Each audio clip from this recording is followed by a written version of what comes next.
Agents of Damned is a podcast intended for adults, featuring mature content that includes but is not limited to inappropriate language and themes, verbal depictions of sexual themes and ideas, and potentially triggering depictions of depression, alcoholism, horror, and emotional and verbal abuse. This episode also contains references to deep-sea drowning and self-amputation. Timestamps can be found in the show notes. Listener discretion is advised. We at Agents of Damned would like to give special thanks to third-party creators we are using during this season. Monster stat blocks are coming courtesy of Nerds Gold Extended Bestiary, as well as Kobold Press's Tome of Beasts 1 and 2. Magic items are coming courtesy of Mr. James Gifford, although there are a few here and there that may be courtesy of our patrons, and we'll shout those out as they come along. You can find all these people at their respective social medias, and make sure to continue to give support and thanks to those third-party creators out there. We'd also like to take a moment to give some real special thanks to our friend Eymbr for providing additional music during this episode. You can find her works on her YouTube, spelled Eymbr. Again, that's Eymbr. Some fantastic tracks, and it's a real treat. So, without any further ado, on to the show.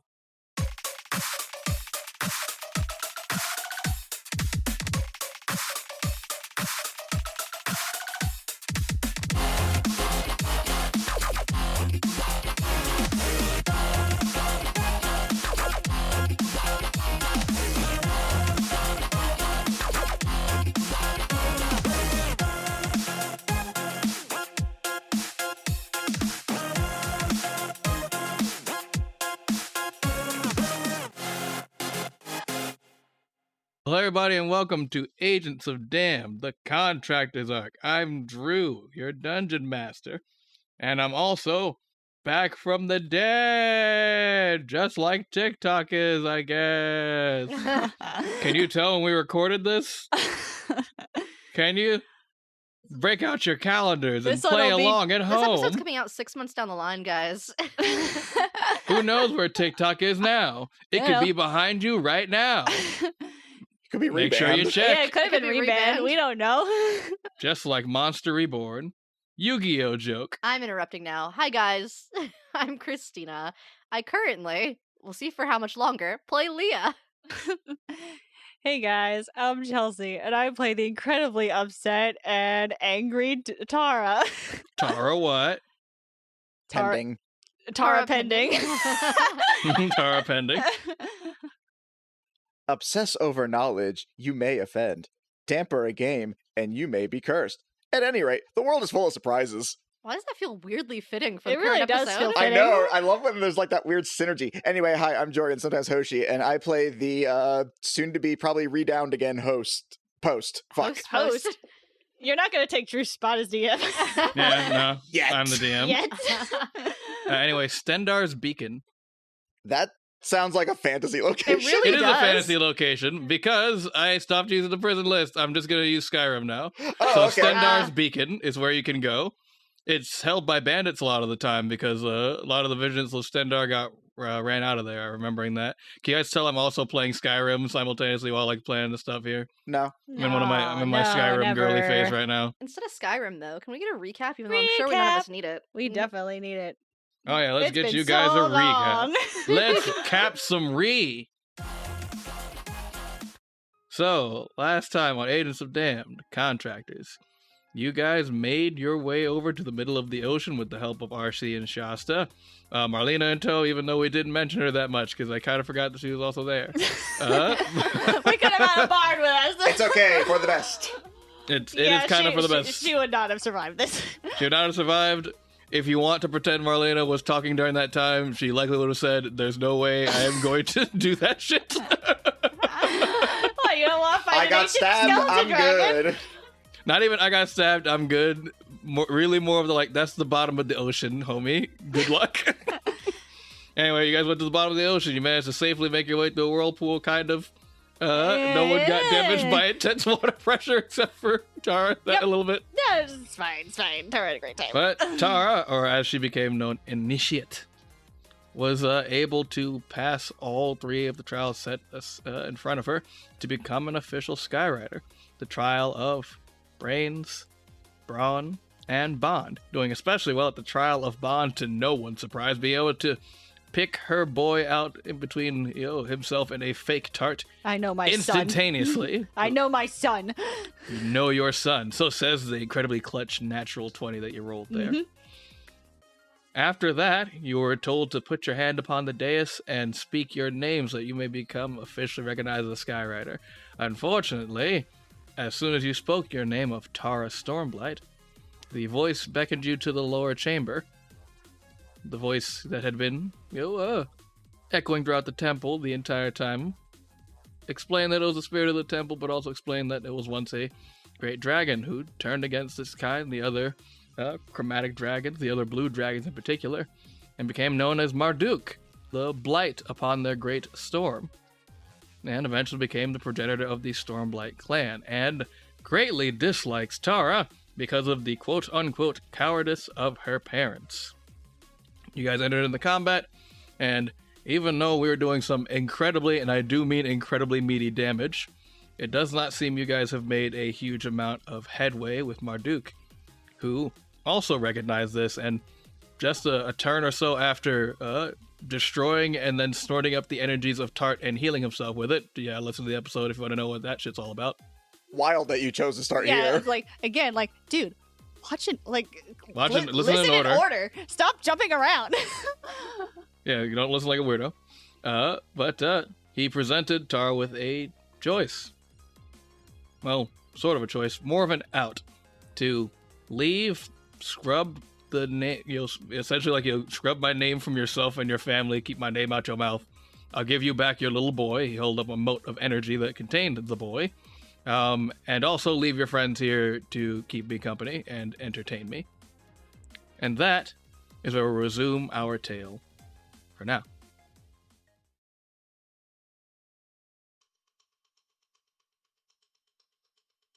Marduk, the blight upon the great storm. He holds in his draconic skeletal hand a glowing mote of energy that, once again, you recognize right off the bat, like that energy is Tart. It is Tart. He holds it aloft and he, again, repeats his offer. I will allow you to leave, little Craven, if you scrub my name from your lineage's point forward. And I'll even give you back this respectful little creature. But you'll also need to leave me, your friends here. I grow quite bored here at the bottom of the sea. What say you? Tarra, as kind of shaken as she has been this entire fight, clenches her jaw, clenches her bow, and her anger grows even more at him insinuating she would ever leave her friends, and as well as insulting her parents and her family, and growls at him. You call me a coward, but to even insinuate that I would abandon my friends is an insult to me, Tarra Stormblight, and I will reclaim that name as my own, not yours. I will stay and protect my friends. And should I die here, then so be it. But I will not cower to you. Post pulls out the foam finger. And Post, you get an attack of opportunity as Marduk takes his movement action towards Tarra. Well, we're going to do that. We absolutely going to be doing that. And with my short bow, with my reaction, I will also take an attack of opportunity with my. Does that allow you to take a reaction as he enters your zone? The only thing with the bow blade is if he provokes an attack of opportunity against an ally, then I can take one. Ah, alrighty. Mm-hmm. Take him. That's a 17. 17 does not hit. Okay, wow, that range is real narrow now, we know. 17 to 21. Well, yeah. No, 20. 17 to 20. Yeah, 17 to 20. What's 8 plus 9? Also 17. Fuck! God damn it. Does not hit. God! He just, jets forward, Posts your hammer swings wide and misses. You shoot an arrow at him, he bats it away with his wings, and he gets right up in your face. And then he beats his great wings, and lightning crackles around him once again, creating almost like a Faraday cage around the two of you. But actually, not almost a Faraday cage, straight up like a Faraday cage around you. There's a cage of lightning surrounding the two of you. He holds the mode of energy up to you again, and he goes, "You and your friends will not survive this encounter. You will die here.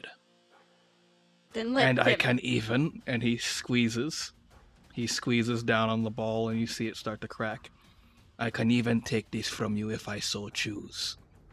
Will you still choose not to cower before me?" I will not. If anyone is to die here, then just let it be me and let my friends go! His eyes narrow. He stays up in your face. He, despite again not having lungs, he breathes out like this crackling blue mist that like surrounds around you. But you do not flinch. You do not back away. And then he sits back, places the mote on the ground, and rolls it to you like a great marble. It makes a sound, and it is tart. Tart! He just goes and jumps into her arms. He nuzzles you and goes, "Meh." Oh, sweet boy. She tears up. And Marduk, and like kind of sits back on his haunches, folds his wings in, and regards you for a second before choosing to speak again. "I had hoped that one such as you would come along. I did not think it would be so recent. My life is long, my memory is long. With what happened, I had thought it would take generations upon generations for another Stormblight to reclaim a warrior's spirit, our honor." And then Marduk bows to you.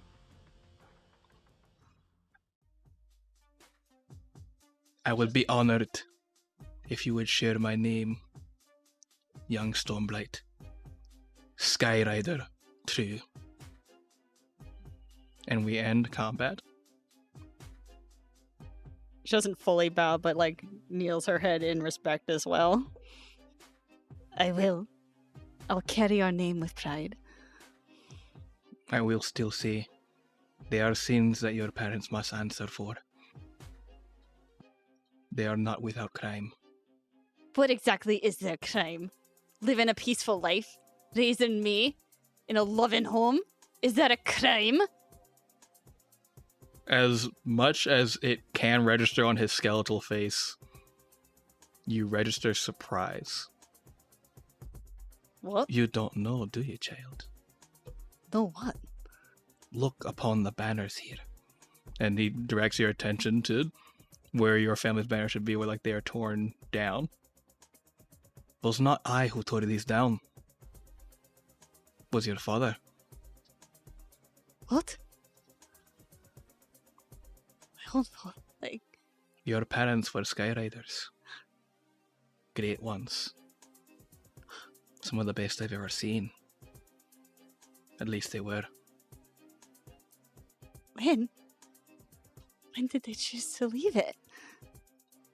He gives you kind of like a look of, I don't know the exact details. But what I do know is this. Our mission as Skyriders is to protect those who cannot protect themselves. We have held many jobs throughout our history, but we've always excelled at search and rescue. That's what I've always been proud of. I am a powerful dragon too, but I was never the strongest dragon there ever was. But I could save so many people with putting my mind to it. That was always the pride of the Skyriders. That was the pride of Clan Stormblight. To save as many as you could. Your parents, your father made a choice not to save someone in need. And then, to further shame himself, he left the Order, making it so there was no chance for him to reclaim that lost honor. Hey, Tarra's just so taken aback at all this. Like, she did not know any of this. Like, she really thought it was just like her grandfather that was more of the Skyrider, and her parents just didn't choose that, and she doesn't really know what to make of it. What will happen to them? What do you plan on doing to make them, quote, pay for their crime? There are bylaws. Punishments not set forth by me. And punishments that will not be delivered by me. Then who? The Skyriders, Tarra. Do you think this temple and this area of the world are all that they are? Your parents, as far as Skyriders are concerned, are fugitives. Fugitives? Fugitives. Did you think it strange that you'd never seen one? In person? I just thought maybe the order was just done after the Age of Despair and they weren't really needed anymore and it just kind of fell off. Nah, there's still like natural disasters, homie. Like there's Like, still what? plenty of search and rescue.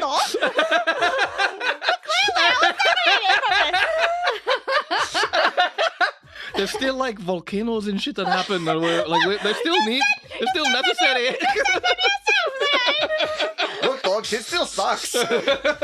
Like shit's like better, but like the world still happens to people. Granted, there should be less Skyriders, and there are less, but like they're still around. Is there anything I can do to, I don't know, prevent their punishment or redeem them, or there has to be something. That decision is not within my power.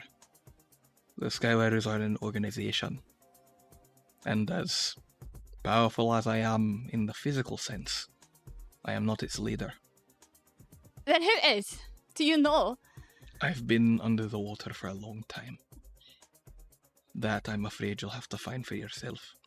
But I will grant you some help on your journey.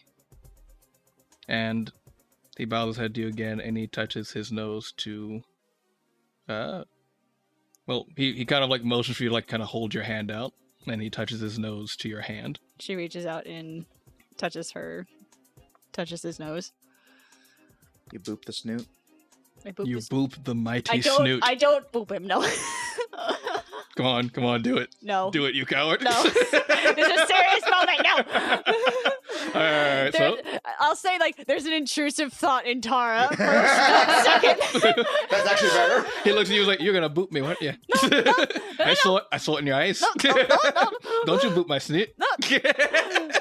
She went out finger first and was like, I don't know what you're talking about. So, Anyway. Tarra, I'll need, not Tarra, Chelsea, I need you to take, like, careful notes of this as I give this to you, because there's going to be, like, some modifications to it. A glowing mode, come on, man. A glowing mode of energy, like, emanates from the tip of his snoot. He's neat.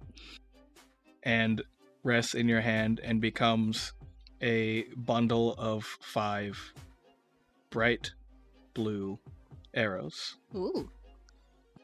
These are a bit of my own power. As much as I can give to you to take out with you into the world, I am, of course, animated only by my own power and cannot give you the full breadth of it to just go walking around with. Otherwise, this temple would fall into disrepair. Hmm. But these arrows will allow you to switch places with beings that you hit with it. And they also carry the fury of Marduk.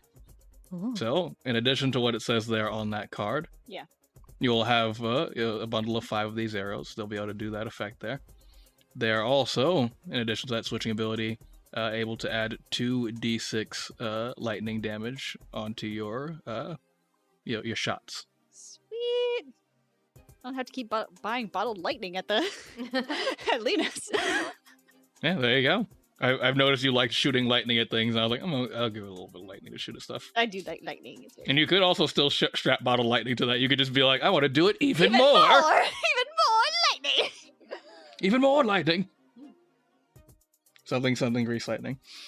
So as you finish this exchange with Marduk, he looks to you, Post, and to you, Leah, and he goes,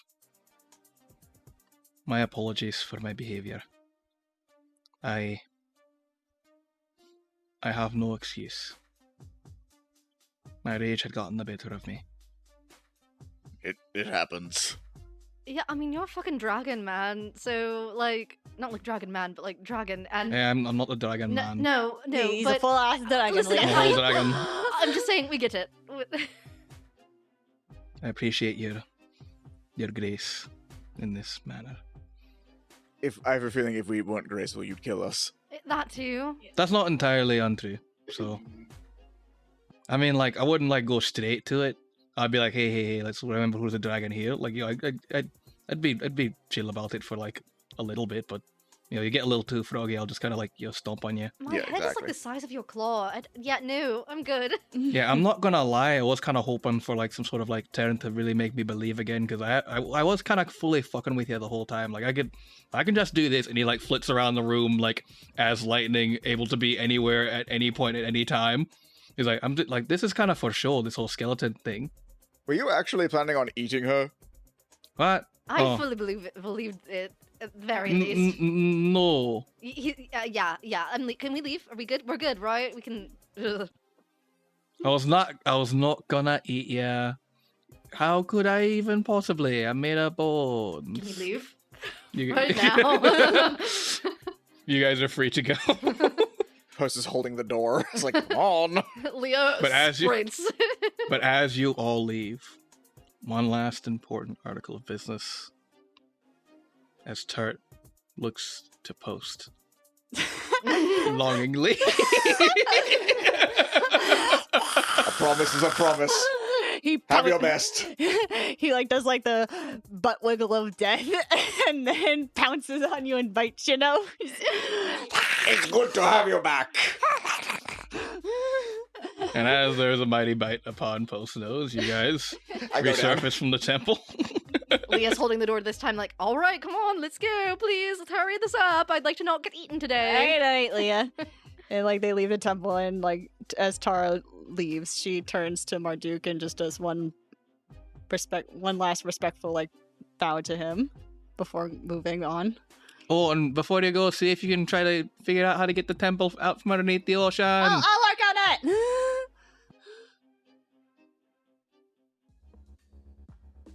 And as you guys like leave the temple, the kind of like the magic that like innervates it stays contained there, and you immediately hear the voice of like your best, like, "Oh my god, I've been trying to reach you the whole time. Are you all right?"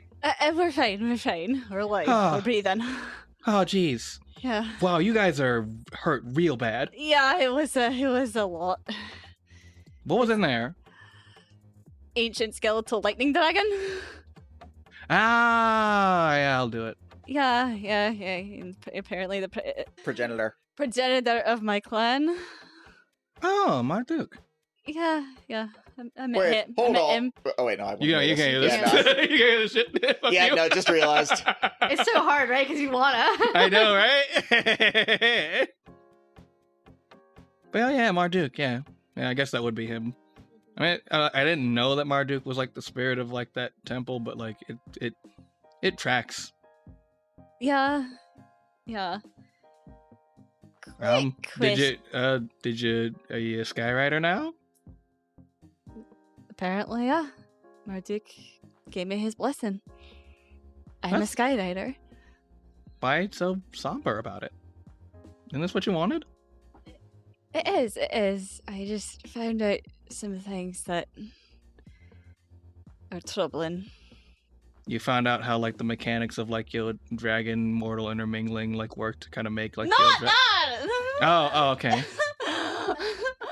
I'm not saying I know that either. I just like I feel like if you did learn it, you'd probably be haunted a little bit. I'm sorry, I shouldn't be guessing. It's It seems like something that would haunt you though, wouldn't it? I mean, I guess, yeah, but that's not what it's Okay, on my mind. I'm gonna get off that subject. Yeah, please get off that subject. But I just found out a lot of things that I'm really trying to just process right now, and I have some things that I need to fix.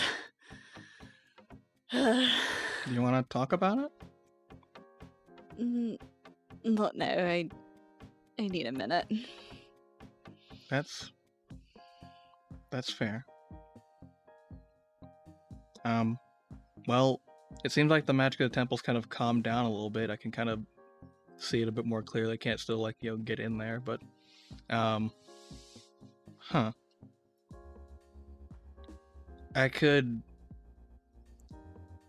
not 100% sure I can do this successfully without mushing it, but do you want me to try to pull it up from the bottom of the ocean? It's not really supposed to be there. If you can, then that would be wonderful. Okay.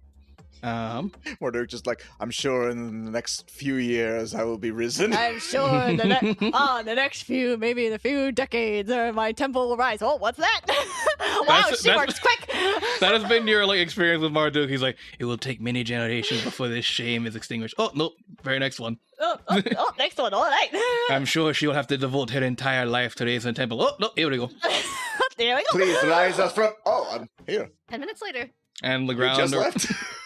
The ground around you trembles and quakes and pushes, and the temple starts to lift.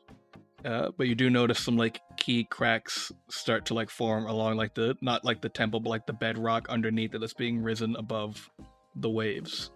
Do you say anything to your bestie? You can do it. Okay, I can do it. Tarra, what exactly is happening right now? Bestie's raising the temple. Safely? She's doing her best. Oh, okay. To be fair, I was wondering how we were going to get back up. This is not admittedly my first choice. I mean, I did kind of promise Marduk that I'd help him try and raise the temple, and this is my best bit at the moment. Fair enough. Just, I'd like to not get crushed under it. That's my only concern. I believe in Bestie. And with your unwavering belief, even in the face of your friend's skepticism, no more cracks appear in the bedrock. And the Skyrider's temple, for the first time in a long time, is now officially above the waves. Yay! You hear a voice resonate from the temple, which you know to be Marduk, goes, I'll say once again that it's not within my power to give your parents official forgiveness as far as the Skyrider's organization is concerned. However, I can't say that raising a long-forgotten temple will hurt their case if you're willing to speak on their behalf when the time comes. Whatever I can to do it, I'll do. You're a good egg, Tarra Stormbright. Thank you, Marduk. And you know that someone saying you're a good egg means something even more deep and super sincere when it comes to dragons. Yep. That's really sweet. And your ship kind of not your ship, but RC and Shasta pull up to you. It arrives. And they saw this whole thing happen, and they're both just that was fucking wild. And Marlena's mouth is fully agape. And she's like, I am, and she sees how beat up you guys are. She's like, I wish I could have helped you guys, but also I'm so glad I didn't go down there. Is that mean to say? It's probably for the best that you didn't. There a lot happened down there. What happened down there? We fought an ancient skeleton dragon that is apparently the predecessor of my bloodline. Oh, that sounds so metal. It made of lightning. It is made of lightning? Yep. That sounds terrifying, but incredibly cool. It was. Oh, yes, not to.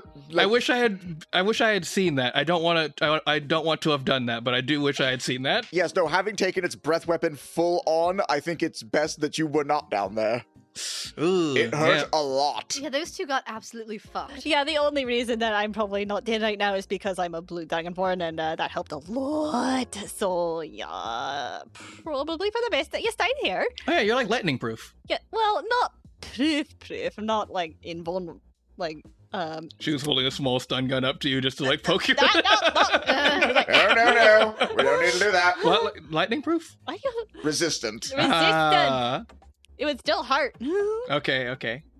I won't. She would also she would definitely still get stunned by that. That part is not on the table. Alright, I won't do that. Leah's sort of shuffling a little bit. She looks a little bit awkward about what she's about to say, and she pulls out like a little salve from her bag, and she looks at both of you, and she's like, so speaking of getting horribly hurt, this is opposite of that. I've been working on something that might help you not be as hurt. I'll take it! Like a healing potion? Like It's medicine? more like if you're taking like a little bit of a rest in between, events, it should help a lot. So it's kind of like a healing potion, but better. I don't know for sure that it's going to work, but I can. It's the first try of this. I have faith in you, Leah. I mean, worst case scenario, I have lay on hands, so I will happily take any help I can get. Yeah, I'll take it too. Yeah. So if we do another short rest, Leah can help with her medic feat. Oh, shit. Nice. That's pretty impressive. So I have to make a medicine check on up to 6 creatures, and if I succeed on my medicine check, you can spend a hit die and forego the roll and instead take the maximum number of hit points the die can restore. For just one? Or... That's what it sounds like from the wording, I think. Unless Drew has other opinions on it. Read it to me one more time. During a short rest, you can clean and bind the wounds of up to 6 willing beasts and humanoids. Make a DC 15 medicine check for each creature. On a success, if a creature spends a hit die during this rest, that creature can forego the roll and instead regain the maximum number of hit points the die can restore. A creature can do so only once per rest, regardless of how many hit dice it spends. So it sounds like it's only 1 hit die, but... You know what? I'm gonna say in the interest of being kind, in the interest that we're definitely getting to the part of the campaign where I'm really gonna be trying to fuck you guys over. I'll say all of them. Okay. I'll say it on recording right now. All of them. I mean, she still has to make the medicine check Yeah, it's a first. DC yeah. 15 medicine check. So she kind of starts with Tarra, and she takes some of the salve and she rubs it into your wounds, and it stings a little bit, but she passes. Yeah. For her medicine on that roll, it becomes a 23. And then she does the same thing for post. That's a nat 20 for post. Oh, Hell shit. yeah. Nice. Cool. I'm also going to go ahead and just down the rest of my lay hands. You will smell kind of like mint. I've heard that it can help with blood flow and stuff, so that's why it stings a little bit. I'm sorry. Quite all right. It stings far less than the lightning blast. Oh, I feel so much better, Leah. Thank you. Yeah, no problem. She looks so awkward. You guys have seen her sort of not understand social cues, but this is a different level of awkward for her. You okay? Because this is not her base level. Yeah, I think so. You look nauseous. I think it's about... Understandable. Here's some What ginger. Hey, give him some ginger, please. Bestie doesn't like it when he throws up in the sea. Please don't let him throw up in the ocean. Here's more ginger. It gets lodged in my throat again. She's just Tar scrambles, finds an empty barrel for you to throw up in. And I will say, Leah, roll me an insight. 19. It felt really good to help your friends. Oh shit, these are your friends, for real. What friends? Friends, what are those? These be friends? These are what friend are. These are what friend are? These are what friend are. It feel nice to help friend. Now, we all notice as you take your rest and you apply your healing salves and you regale Shasta, RC, and Marlena with the stories of all the wacky shit that happened in that temple. You notice a ship on the horizon making a beeline for the temple. Well, I thought that was going to be harder to find them, but apparently not. Think a ship's going towards the temple? Should we do something about that, or are we just gonna leave? I hope that's not... If those are looters going to race... Well, I guess Marduk's in there. He could easily take I was about to them. say, I don't think vagabonds will be much of a problem for him. I guess, but I don't want anyone Is it possible that those are maybe, I don't know, Skyriders? Why would they come by boat? They'd come by their drakes. Roll a little bit of insight. We assume just Tarra. 15. Just Tarra, you other two roll history. Okay. That's a 15. 15. Nat 20. Holy Nat shit. 20? What is happening? It's 22, but not Can 20. I have some of your rolls, Christina? Please. Please. Can we just hold your dice dice for a little bit and see if it helps? Yeah, hold my d20s for a little. Bless them. You are the moonlight, and we You are are the baking. moonlight. I should have left them out in the full moon that happened recently. I am praying that it works in reverse and that just the rolled bad luck 15s. transfers 'Cause from I just Chelsea. both rolled 15s. I should just have you throw my dice. God damn it. Anyway, I got a 13. Got 13. 13's not quite gonna hit it for like the history. Yeah, no, I'll say that's fair. nat 20, like... Alright, so... Both of you kind of, like, know that, like, this is a common, like, Skyrider ship. And that, and a little bit more of, like, the current age, it is more common for Skyriders to, like, work in tandem with, like, others. They used to work in, like, their own, like, fully Skyrider teams, and they do a lot more, like, exactly kind of like what was said before, like, working in tandem with other organizations, so it's not uncommon for, like, a Skyrider to be, like, traveling with other non-Skyriders, and, to be, using travel accommodations that accommodate all members of their party rather than, like, just themselves. But, you both also notice that, like, the flags on the ship, are of, Skyrider iconography. Yeah, those are 100% Skyriders. They are. Oh, yeah, see? I told you. She just gives you a look. Oh yeah, Tarra, like- you did say that they sometimes travel in ways that other people that are working with them don't have to ride on drakes if they're not comfortable, right? Or something like that. Something like that, yeah. I mean, the Skyriders themselves are like Drake Riders, but they recognize that not everyone's up for that, so and sometimes it is better to just travel by regular means. Post narrows his eyes at you as you say that, thinking about all the mean things you've said about his horse. Tarra doesn't flinch at that. And so as the ship pulls in, it puts down like a little like ladder thing. This is like a significantly like larger ship than the one that you guys were on, because you guys were on like a little like like Bars Without Borders like upstart ship. And as the ladder is kind of like descended from like the ship, someone familiar climbs down. As he turns around to face you in his blackened armor, and Johan goes, "What in the absolute ever-loving hell are you three doing here?" Raised in a lost temple. Huh. That summarizes it, yeah. Mm-hmm. Why? So I could become a Skyrider. That is within your dossier, is it not? It is. I come from a line of them. This happening was strange, but in context makes sense. Carry on. And he turns to go back onto the ship, but like on the ladder is like someone else like climbing down. And he like notices he has to kind of like stay on like the little island, and the next person climbs down, and it's someone that Leah does not know. Okay, good. I was like, what? But Post, he also knows person. Oh. Tarra, for a second you don't recognize them because it's been years.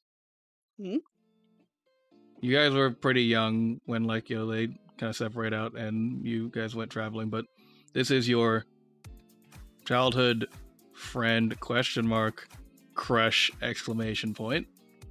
You see Damn, took you that long. the red dragonborn Kai Ironfang, kitted up in full plate armor, looking he's got like, you guys know that person that like like they got hot in like high school, but before that they weren't, so like they're real hot and they're like not aware of it. Like he's got that kind of demeanor about him. Like he's looking real good. Like he already looking pretty good before he left. He's looking real fucking good. It's a little bit like disconcerting almost. And quickly he is joined by a red drake that flies down from like the top rafters of the ship and kind of just like lands right next to him. The drake is roughly about like probably like the size of like a large like a large donkey, like a small horse. It's about tart size. Yeah, but like about like Tart size, maybe like like a little bit bigger than Tart right now, but not by like a huge margin. And Kai looks out and goes like, "Wow, an entire temple. Man, this place has been like under the water since like I think like since before I was born, maybe. That is insane. We haven't had any Skyrider activity out here in a while. Oh shit, is that Tarra? Tarra freezes. Tarra, hey, it's me, Kai. You remember me? Tarra, you're doing that freezing thing you do. You are such a kidder, and he does a little like playful like elbow nudge to you. Again, fully unaware of like the actual implications of the situation. Inside on Tarra. Inside on Tarra. 100%. Roll it. Roll low, Tarra. roll low. Damn it! 16. Damn it! Tarra rolled deception with disadvantage. Roll deception, disadvantage. God. Oh, Lord. Poor Tarra. 2 nat 20s. Come on, 2 nat 20s. 2 nat 1s. Fuck up. Listen, Fuck she could up. do pretty Fuck good. I was up. holding them. It's a disadvantage, and one of them's a nat 20. But disadvantage. What is it? It's a deception, that's a 10. What did Post get? Oh, nat 1. Well, I needed her to crit fail twice and then plead my case. well. God damn it, Dice. You Leah. just really want to mock But me, don't Leah, you? With your assassin skills, always like you're bad at your own social interactions, but you're great at watching other people's social interactions. Otherwise, how would you take advantage of people's like cares for one another for the sake of like getting to the assassination target? You clock immediately the palpable energy of a childhood crush that was never quite requited and 1,000% did not go away. And Kai and you also clock a powerful farm boy obliviousness from Kai. I was like, you know 2 things for certain. Tarra got it bad, and Kai does not and never will, unless it's explicitly like spelled out for him, have any idea. He was like, so, buddy, old pal, old friend of mine, are you gonna introduce me to your buds over here? Post like leans it down to Leah's like, wow, I can't believe that she has such hot friends. He keeps accidentally like posing in like really like pleasing ways. you know. Just like complete suaveness without really trying. He's got that Clark Kent swag. He's got that like, oh me? Oh no, I'm just a regular like guy from the farm. It doesn't matter that I'm like 6'6" and fucking ripped. This is like 6 is fucking ripped. Leah's turned herself so that only Post can see her talking, and she's like kind of whispering. She's like, we should probably make sure that we really talk Tarra up to him. Well, I mean, I feel like they're pretty close. I don't know how much more we could, but... You know what? You're right. You know, Tar, I always thought it was kind of neat that, like, even though you're not a red dragonborn, that you're able to turn red. I always thought that was really cool. She surpasses purple and goes straight to red. Only there. Yep, it's a whole family trait. I see you still got Tart. Yep, I wonder if can he still do that thing? And he picks Tart up, runs really, really far away, like just full sprints away, and then you hear like as he like teleports back over to you, and you hear like Kai in the background go, "Ha, fuck yeah, dude!" Of course he can. I love it. He runs all the way back. I know. And is headbutted really hard by his trick. And he goes, ow, ow, ow, ow. Sorry, okay. So, Tarra, This is my Drake partner. Please allow me to introduce Madeline. And she does like a little like curtsy bow. She has like a little like bow on top of her head. And Kai leans over to you and goes like, when I first met her, she had the bow, and I took it off and said, you don't need a bow. We're going around doing action stuff. And she got real mad about it. She will not let me not have that bow on her. And you get the feeling that like Madeline is like, as far as like her, Drake personality, she's like a very prim little lady. Aww. She does seem like quite prim and proper. The bow suits her for sure. She puffs her chest out as you say that and goes, I love her. This is a great pairing. Tart kind of goes up and does a little, wah, and she just kind of like narrows her eyes. He does like a little play bow to her, like. And she just got like she fully turns to face the opposite direction of him, and he just keeps trying to like make eye contact with her. She keeps like turning, and it's just becoming a thing. She just keeps like circling around her. It's like, hi, friend. I will not stop. It's like fucking King and Sasha. It really is. I I channel a lot of King's energy into Tart. So, Tarra, are you going to introduce us to your friend? Right. Why are you so red? Shut up, Post. Isn't it cool how she can do that? She can? Yes, I can. Yeah, she can turn red. Yes, I can, Post. She does it in front of me all the time. Hey, yup, it's the this is okay. This is these are my friends and slash teammates. This is Post Elderly and Leah Faiththorn. Oh. Leah Post, this is Kay. He's an old friend of mine. Well, I can tell from your camaraderie. Oh, Hi, dude, nice to meet you. Post Delvery? Yes. Post L Delvery? Please don't yell at me. No, I'm sorry.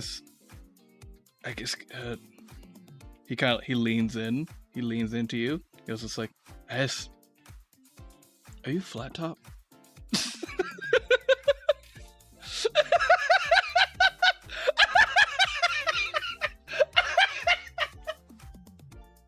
Leah like thumbs over at Kai to Tarra, and she's like, "That's what you're interested. That What? What do you mean? What? I don't know what you're talking about. Tara, you're so oblivious. I don't know what you're talking about. Tara, Nothing. Tara, you're There's so nothing. obvious and oblivious. I'm not oblivious to anything. Hmm. Poe suddenly wishing that he had just yelled at him instead. What makes you say that? I don't know. I've heard stories of flat top. You seem to kind of fit the bill. What kind of stories? I mean, friggin' like epic party animal, man. Post, how is Ross doing? He's doing good. Good to hear. Shouldn't you let him know you're doing okay? You know, I haven't checked in with him in a while. Maybe you should check in at night. Shouldn't you check in now? Okay, that's Alright, that's better. I suppose I should. I mean, it's been... One moment, please. And I will go to Colorado by speaking stones to shoot the shit. Tara, why don't you tell Kai about the fun thing you just did? Oh yeah, like the whole Skyrider temple just like showed up over here. Can you believe that? Yeah, we kind of had something to do with that. Not we, Tara. You rolled an entire temple? It's a long story. We actually it was sunken at the bottom of the ocean. We went down to the bottom of the ocean. I did the trial of the Skyriders. I met Marduk, and You passed on your first try? Yeah. Oh man, it took me like 2 or 3 times, and I had to go like all the way across the continent to do it. Well, That's yes, really impressive, Tara. thanks. Met Marduk. He gave me his blessing, and we were able to help raise the temple. Wow, that is so cool. And like, think of like how many like new Skyriders are gonna be able to go through their trials now that like this place is available. I mean, it's like I said, I had to go like all the other end of the continent, and I know not a lot of people can manage that kind of a journey, which I know it could be kind of viewed as like, oh, a test of dedication, but honestly, I don't know. It feels like unfair to have to go that far. I mean, this is like the middle of the ocean. I wouldn't say this is exactly a very convenient place either. I mean, yeah, but like from what I heard, it used to be like a little bit better traveled because it was like an island before, and I guess it's an island now. You made an island happen, dude. I did that. So red. You know though, Kai, she was right. It is a lot longer of a story. How about you two catch up with it over dinner? I'm sorry, did Chelsea go, That's Tara. You know how when she gets really flustered and she becomes Uncle from Jackie Chan Adventures? Apparently. And Kai goes, oh my god, that is a great idea. Now, over on the ship, we don't have like the best rations available or anything, but I make an absolutely killer dragon bone stew. Which I know, not actual dragon bones. You guys over there that aren't dragonborn, you don't know the reference. There's not actual dragon bones and dragon bone stew. But, I mean, it's like, you remember how like my mom used to have that special recipe? Oh Well, guess who knows it now? Oh, This guy. That's awesome, Kay. Oh god, I miss my mom's home cooked meals so much. Oh, that would be such a breath of fresh air. Little taste of home, a little bit. Well, then what are we waiting for? Yeah! And Johann speaks up and goes, Mr. Ironfang, I believe we had business to conclude before you ran off to gallivant with your, girlfriend? Friend? Just friend? Okay. Leah's standing slightly behind her at this point. She looks at Johann with a knowing look, and she's like, eventually. We'll get there. Johann just shrugs and goes, I don't care enough. I was meeting with Mr. Ironfang and his party as representatives of our shared client. And he gives you a knowing nod. And Kai, not reading subject, he's not reading subtext, goes, what are you guys talking about? You guys talking about Damned? Oh, yeah, I'm a Damned agent. Wait, what? You're a Skyrider and a Agent K? Huh, that was weird in the middle there, but I'm not going to read into it. But yeah, I'm a Damned agent now. Skyriders work pretty closely with Damned a lot of the time anyhow, so, the transfer over was pretty easy, but yeah, it's been pretty cool. That's really impressive, Kay. Oh, thank you, I guess. But yeah, I went over. I'm sorry, Mr. Stamped. I got a little distracted, but yeah, we're meeting up with Johann. We're, this wasn't one of our more action-packed missions. We were just supposed to meet up with him and kind of get any kind of information he was able to glean from his contacts as far as the people he knows from pirate days or what have you. I'd prefer to be doing more pirate-based adventures, but fingers crossed one day I'm gonna get to do some pirate stuff. I mean, illegal pirate stuff, obviously. I'm not gonna do actual piracy. Oh yeah, that's illegal unless you're doing that Bards Without Borders thing. Oh, that sounds so fun, and it sounds so hilarious. You say on one of the ships. Right.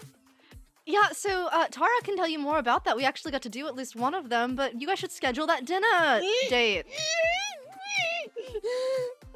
Oh, we should schedule that. I mean, why don't we all... Hey, you guys, we're all here. We've got the ship. I've got grub. Let's all get some dinner together. That's a great idea, Kay.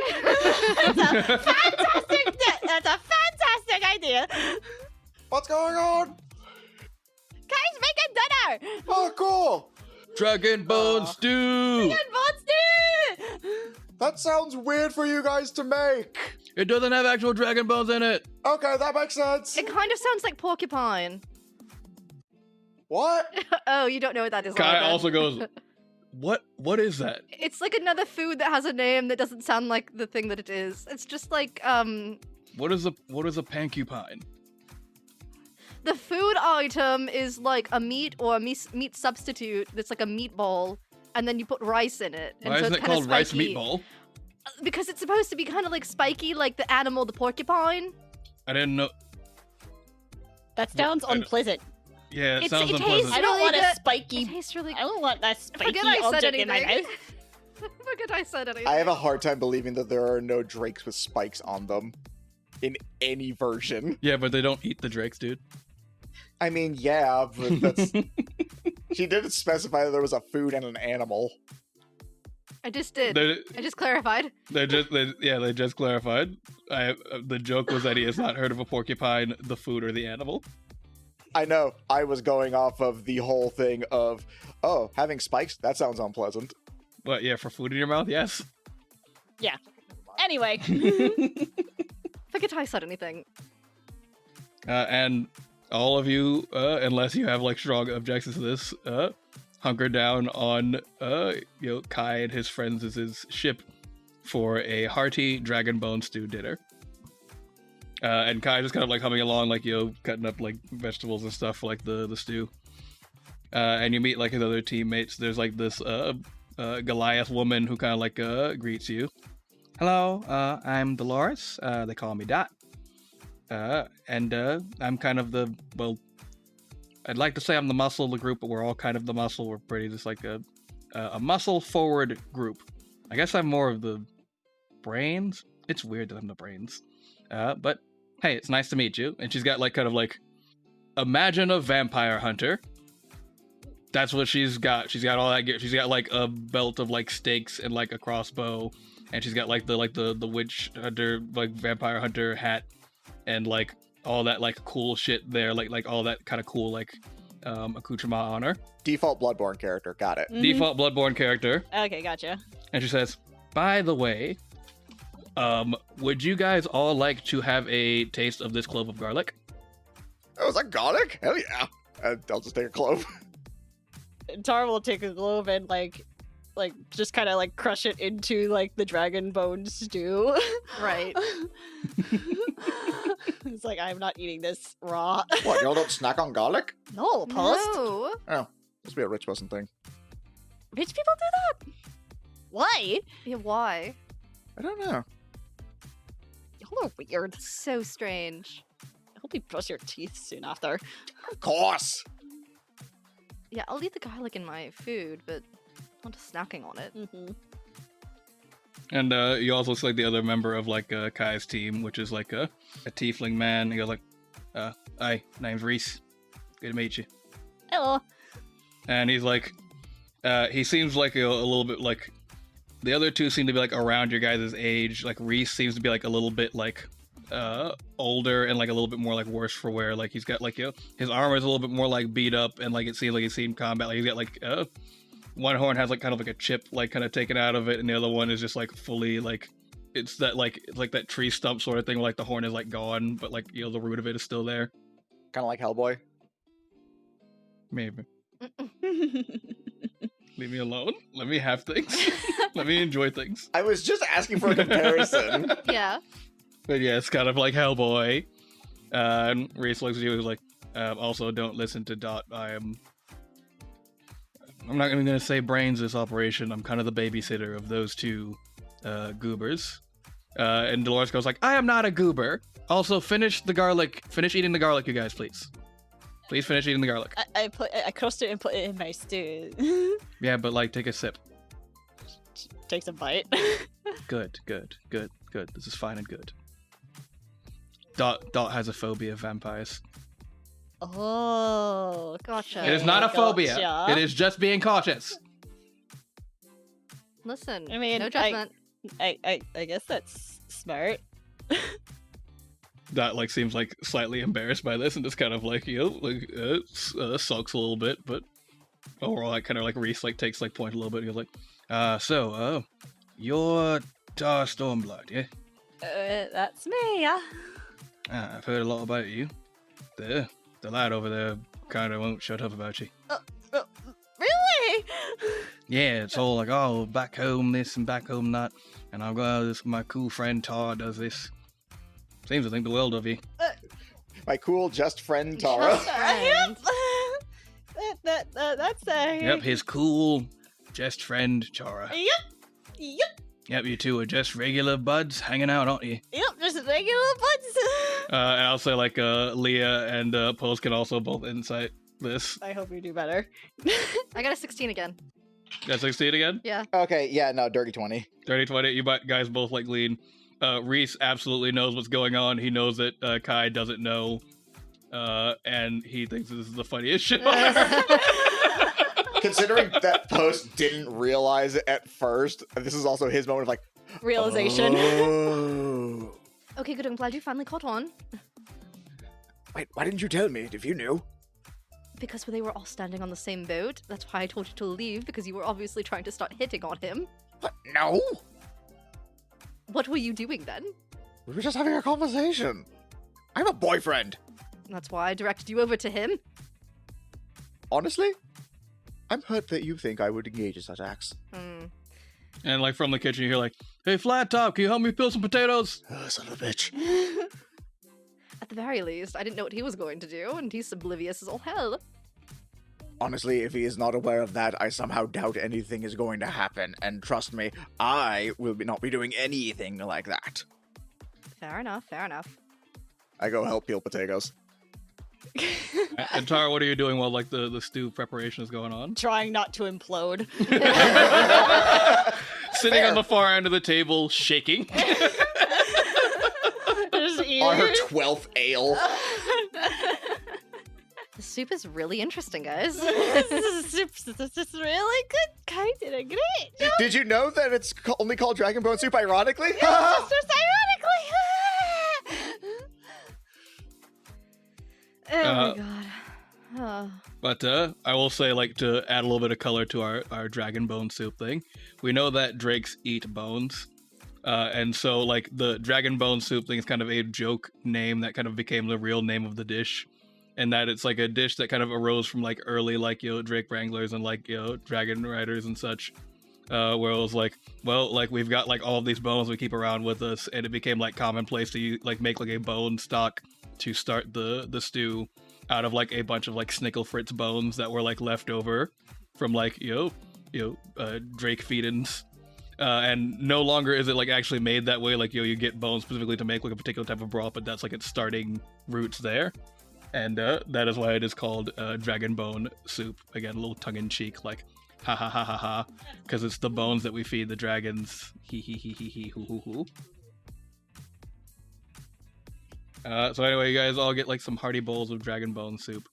And you see with Reese, who, like, again is kind of like the de facto, like, more like leader type person of the group.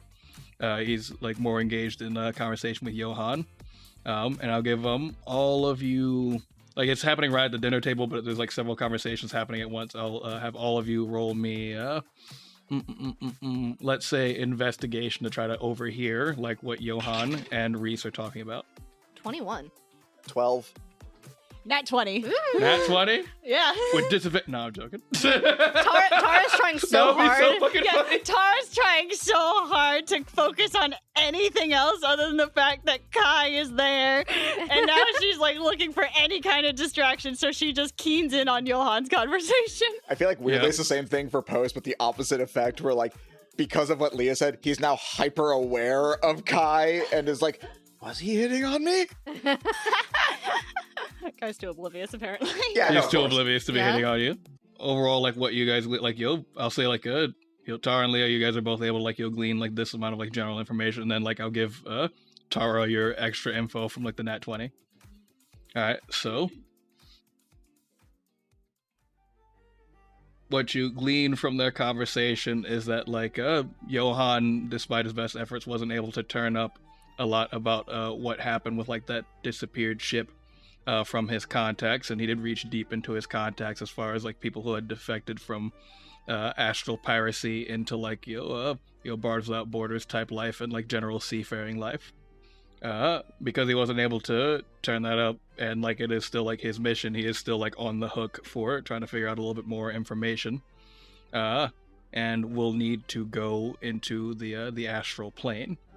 It is, however, unfortunately company policy that he has to bring a team with him.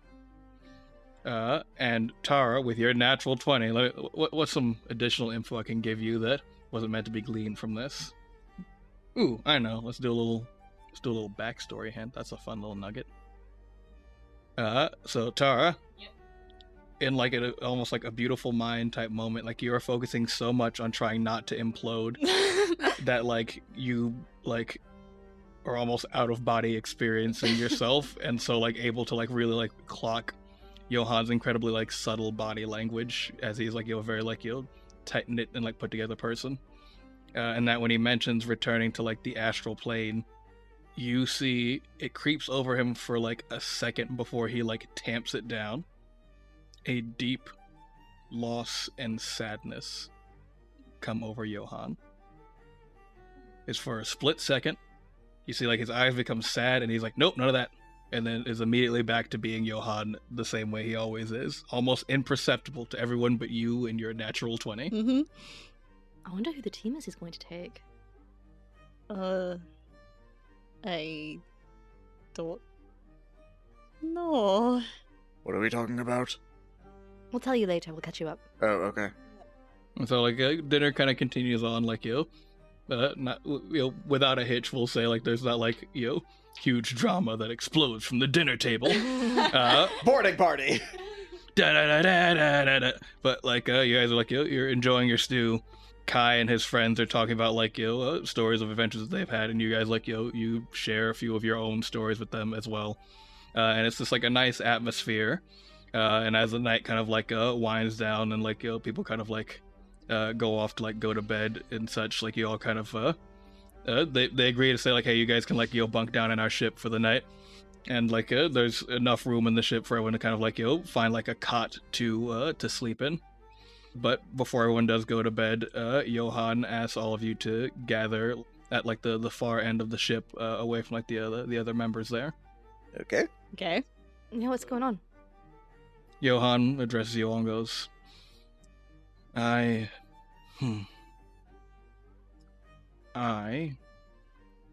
have a job for you three. Okay. You will need to Okay. accompany me for a mission off, outside of our plane. I will not give you details as to why we are going on this mission. Know that you are being selected to come on this job, so do accept it.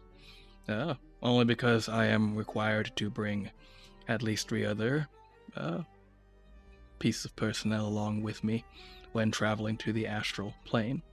The astral plane is a dangerous place, as our interplanar coalitions have afforded us a lot of things, but not quite enough resources to tame what is perhaps the largest, most expansive Wild West type situation that they have out there ever to have been. So, because of that, I'm required to bring personnel along with me, and I am comfortable in offering that job to you 3 as my second choice. My first choice was, of course, Team Kool-Aid and the Jammers. They are currently of course. busy in the Shadowfell. That makes sense, That yeah. makes so much sense.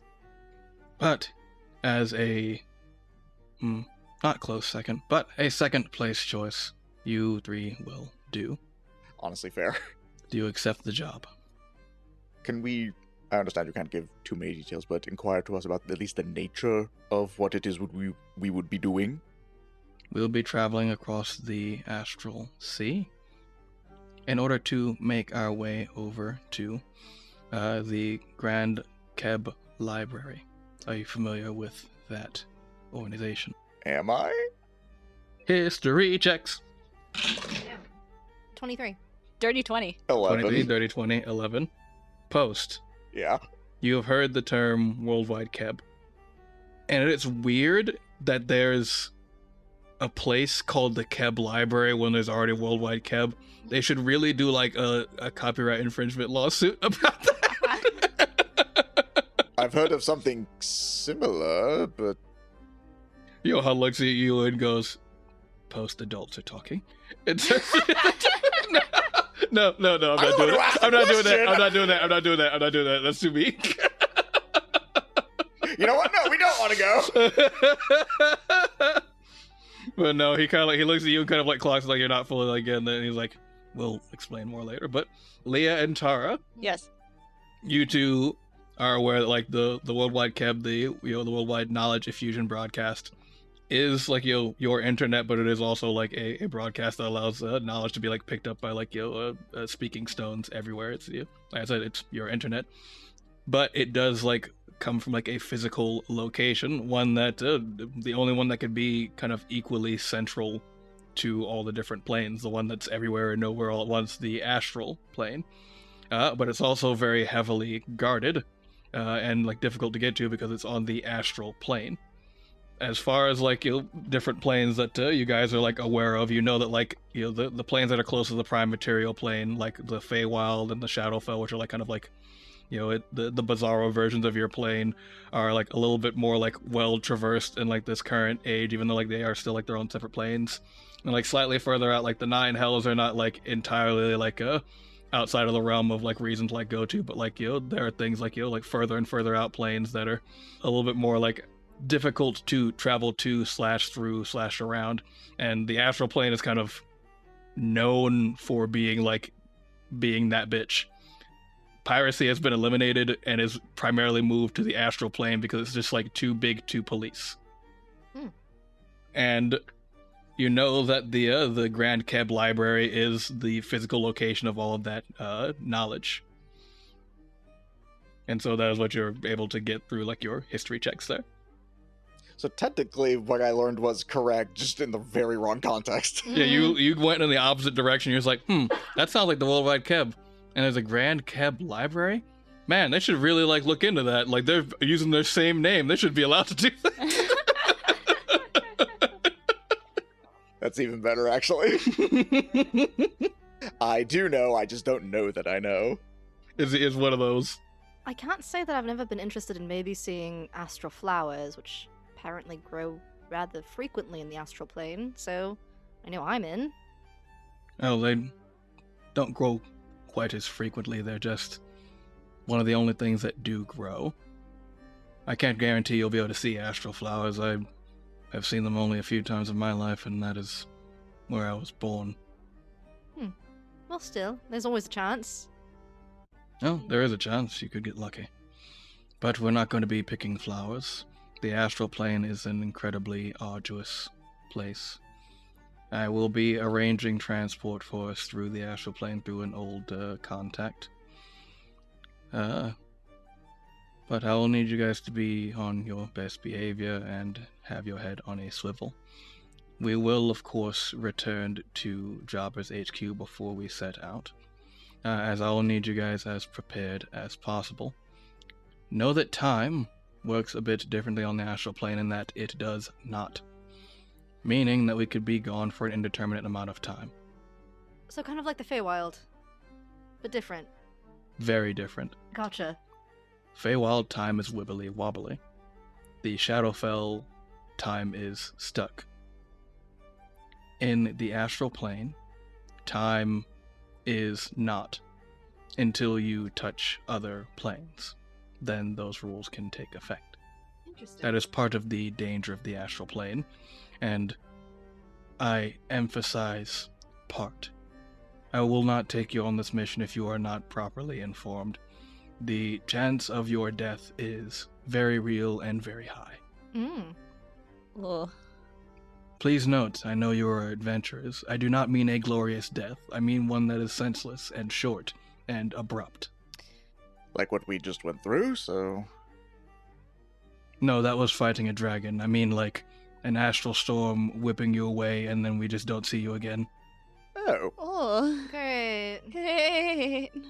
And then maybe we see you again in like 40 years and you haven't aged a day and then lightning hits you. Like, the astral plane is not... It's not so nice. it's that kind of fuckery, alright. Yeah, alright. I mean, I hardly want to leave an ally to their own devices. So if Flea is going, I will go as well. Same. Very well. You've accepted the risk and responsibilities that will come with it. I assume we need to sign the waiver. Waiver? You already signed a Post. waiver. Post. Come on now. Okay, hold on. You cannot tell me that it doesn't feel like something they would do. Like, no, your death is on you, man. We ain't gonna... We've already, already signed did a that waiver for by working at joining Jobbers. Jobbers. Yeah, working at Fair Jobbers. enough. I figured this would be like a special one. This what you like. I'll give you additional like insight for free. What you're experiencing is Johan's version of being kind to you. I mean, I gathered that. Which is like, it is not company's policy to like actually in a very real way warn you about the danger of a mission that you're going on.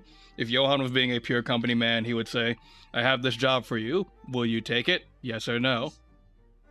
So how soon do we need to be ready to go? As soon as possible. If you have things to take care of, I would take care of them. But I do not believe that we will not return. I selected you for this mission because I believed your chance of survival was the highest. Again, save for Team Kool-Aid and the Jammers as they are busy in the Shadowfell. Which fair. Yeah. Very fair, yeah. We've met them, yeah. Yeah, they're very solid team. They do have that whole random creature summoning ring thing now, so Ah, yes, the they- Queen's Monster Ring. they do I was have surprised that even the great head of our company was able to procure such an item. It is perhaps one of the most powerful sought-after items in the realms, and was just the prize for our company picnic, essentially. It does feel a little bit underplayed, weirdly. Yeah, it does feel like that. I'm sure really cool things are happening with it in the background. We just jump cut to like they're in the Shadowfell surrounded by like an army of like zombies, and they've summoned like a great like an old like an ancient red dragon that's shooting fire at all the zombies, and Kool-Aid is going, "This is my best day," and then it jumps cut back to you guys after finishing some stew. Yeah. Must be cool. Yeah. I'm sure they're having fun. We I'm can sure only they're having a dream. great time. So now that you guys have accepted the mission and like the risk, like you guys bed down for the night. We've decided to progress the story. We're starting to move Yeah. the plot forward. You awaken the next morning. You guys have like your little bit of like your breakfast, like your goodbyes with with Kai and his friends there, as they have to get back on mission, and so too do you guys. And you get yourselves back over on what are the fucking names? RC and Shasta's ship. Johan joins you, and all of you make your way back to Jobber's HQ.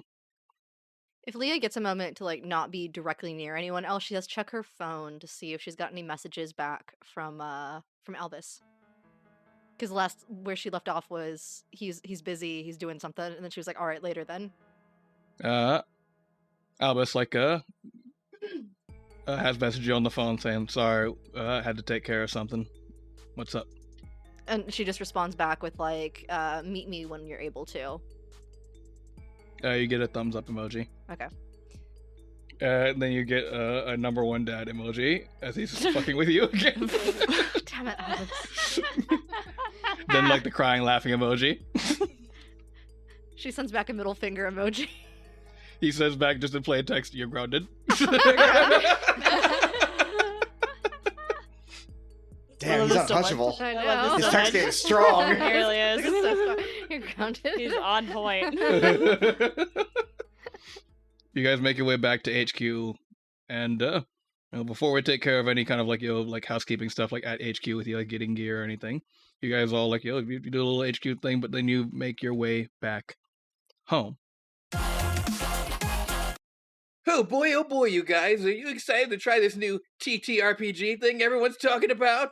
Wow, I sure am, but I heard it needs dice, and I don't know if I have any. What about you guys? No, I haven't had any dice either. How are we gonna game in a tabletop format without any dice? Pooh! Fuck yeah! I heard you kids need some dice! Holy fucking shit, it's Derek Diceman! Watch your mouth, kid, and that's right! I'm Derek Diceman! I got you all these amazing dice from my friends over at Adventure Dice! Adventure Dice, the Canadian-based dice company? Hey, I'm the one sponsoring them! Shut up! Okay.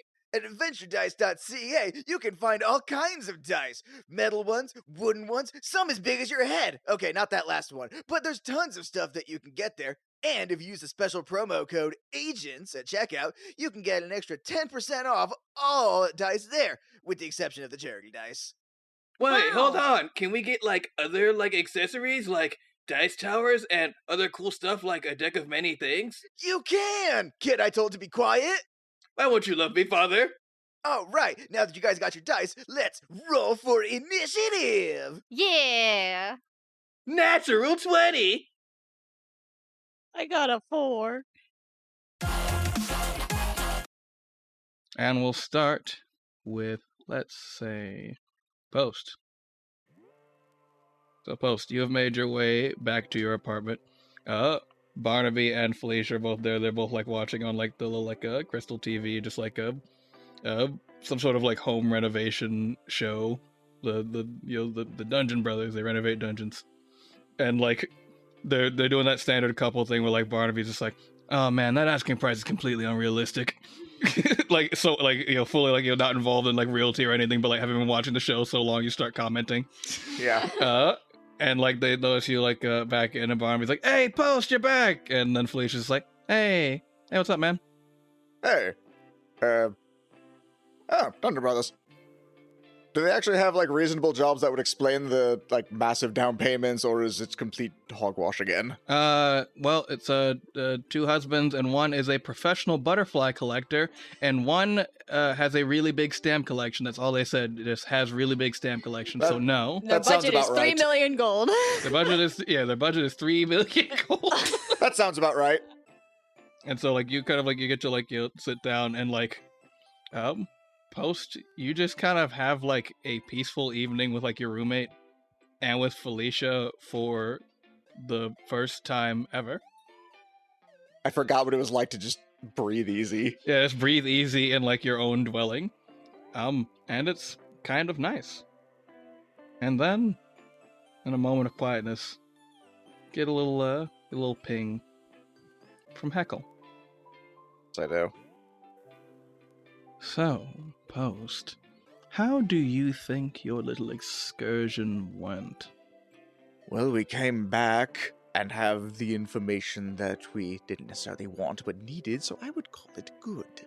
Really, I saw someone who's meant to be great and powerful brought low with relative ease. Does that not irk you? Does that not bother you? It was a dragon. Yes, and heroes slay dragons, don't they? Or have I been listening to the wrong tales of heroism? Tell me, are there other tales of heroism with heroes and dragons in which the dragon beats up the hero just so good, and the hero goes, "Ouch, that smarts, may I go home?" Well, you Go on, tell me, Post, tell me of those heroes.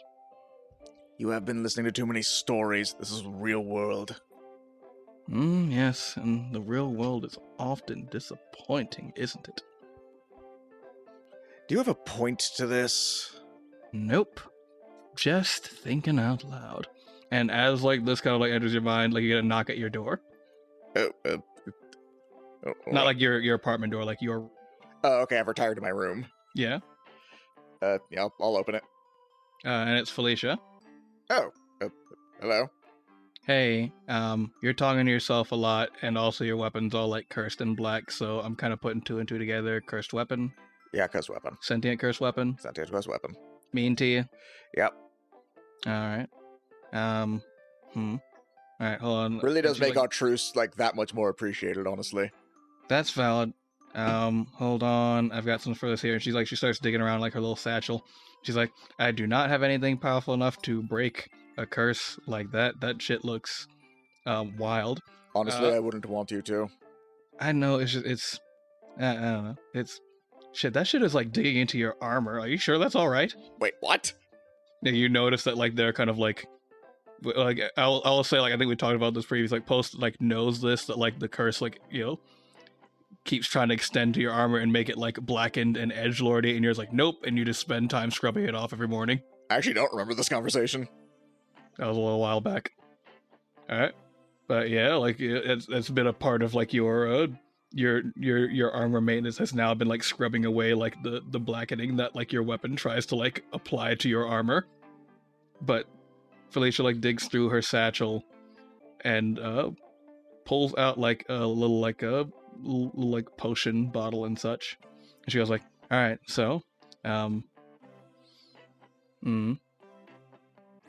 don't overuse this, because I think you can really only use it, like, once. But this is a potion of mindscape, in which it'll, like, kind of allow you to go into your own mind, which is where, like, curses like that sort of reside. That's how they can talk to you kind of psionically all the time. This will not fix anything, but if you ever want to punch the embodiment of Heckle in the balls, this will allow you to do that just once. Are you giving me drugs? Kind of? Functional drugs, magic drugs. Right. Been a while since I've had one of these. Thank you. It's appreciated. How are things going with being on Aras's team? Has that been going well? Or? Aras is really cool, and he's been really nice to me, which has made me feel really bad about being a dick to you, because he really likes you. Which is why I'm gonna try to be nicer, because Aras has become, like, an actual sincere friend to me, and I feel like I've got some. I feel like I wasn't unfounded in not liking you before. I'm not taking that back, but I feel like I've got some making up to do if we're gonna be like actually like square. You know what I mean? Truth be told, you watch his back and keep him safe out there, I'll consider us square. As long as we're doing this, I suppose I will apologize for any of our initial transactions. And you were really hamming it up at that first thing there. Experience changes you. That's true. And I don't think I've been entirely fair. I've been just acting like you're completely aware of everything. Do you remember the night where we first met? I don't Barnaby remember had any... introduced you to me, and you said, hello, pissant. And then Barnaby said, post, not fucking cool. And you said, right. Sorry, peasant. And like kind of spit in my face a little bit. And I was... Did I spit in your face? I mean, you were spitting when you were talking. You were pretty so gone. it was... Okay, I was about to But say, the I don't think I was spit ever did that bad. The spit got from your mouth into my face as part of that interaction, and it really just like... My mind locked in on like, yes, fuck this guy forever. But that may have been a bit unfair on my part to be like, fuck this guy forever. But I do not take back the initial reaction of fuck this guy. No, that hearing this in the cold light of day, I understand. I am certainly a different version of myself under the effects of alcohol. I will admit that. I apologize for the way I first acted, as well as how I was at the interview. And I thank you for being the bigger person and trying to bridge the peace between us first. I mean, we're all kind of figuring shit out, and I think kind of like my life moving forward, I'm gonna try to give people the benefit of the doubt a little bit more. Not too much more, but, enough more. Small steps. Small steps. And she, like, kind of does a little fist bump, and you guys both go to your respective rooms for sleep.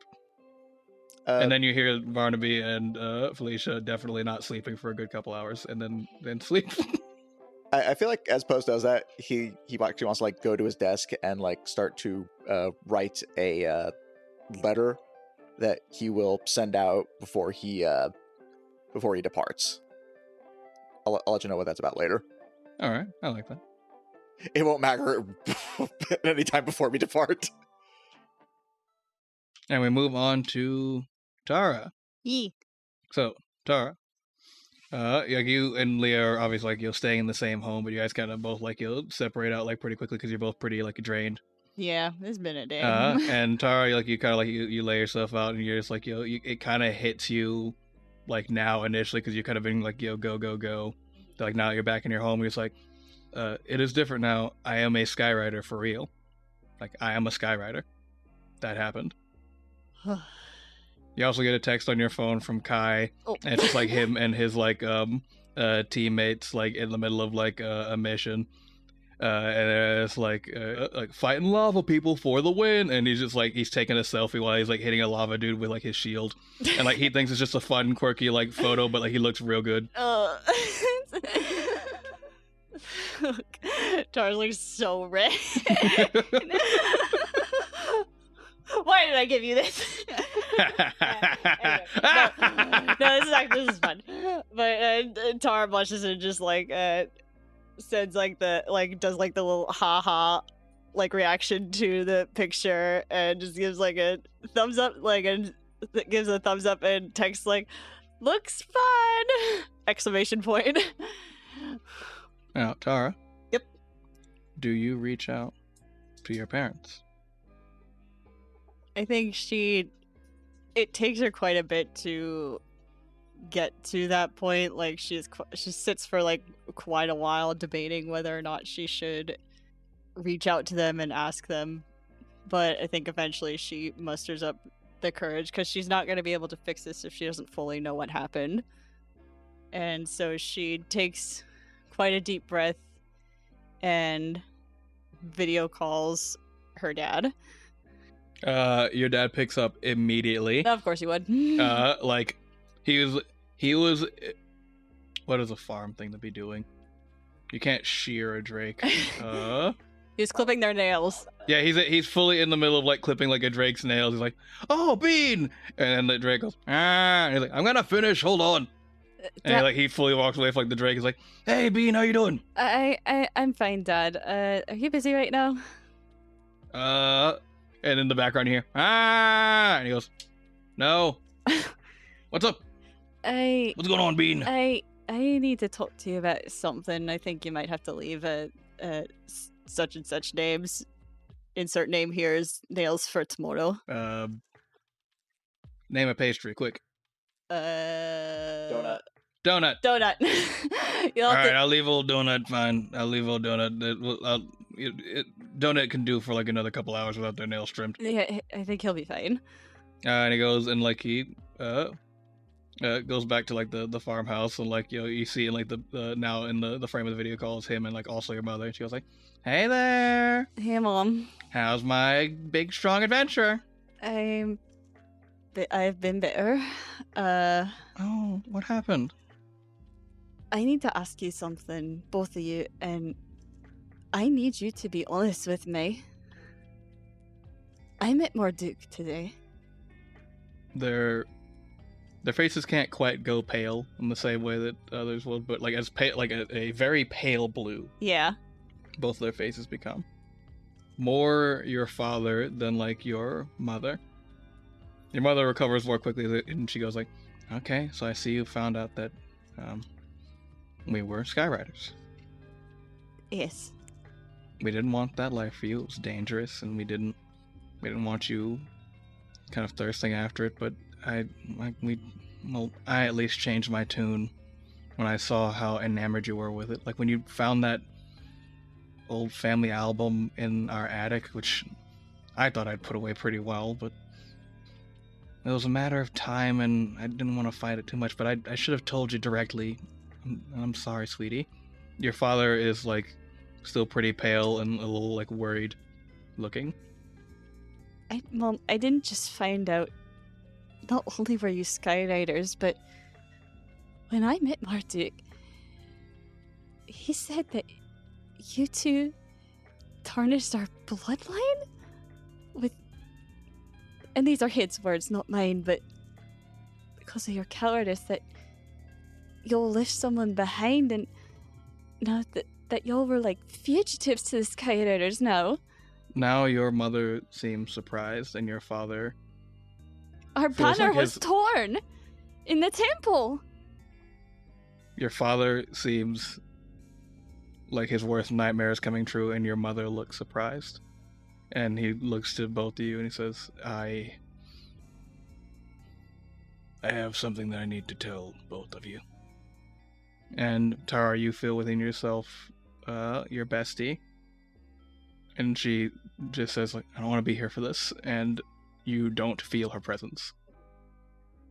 There was someone who was counting on us to save them, and in the moment, I chose to save your mother instead. And your mother looks at him and goes like, what, like she's just like, why wouldn't you tell me? And he's like, and he looks at her, he's like, we're gonna discuss this in more detail in between us in a bit. I think right now it's time for Tarra to know what's going on, or what went on.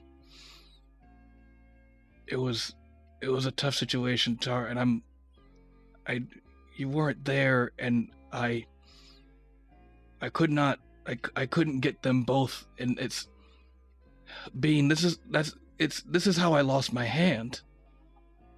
It wasn't farming equipment. How did it happen? It was trapped, and I was underwater. Bean, your mother and I need some time to talk. This is new to her as well. Is it okay if we call you back? Fine. I'll call you soon. I love you. I love you too. For the first time ever, your father hangs up the call first. Taurus puts her head in her hands and just starts sobbing. You hear a voice. I need you to come to the water. Right now? Yes. Tarra takes a second, and while she's a little frustrated, she gets herself together enough and goes to the bathroom and fills up the tub a little bit to put her feet in. As you put your feet into the water, you're transported to that black liminal space with your bestie. I'm sorry you found out about all of that.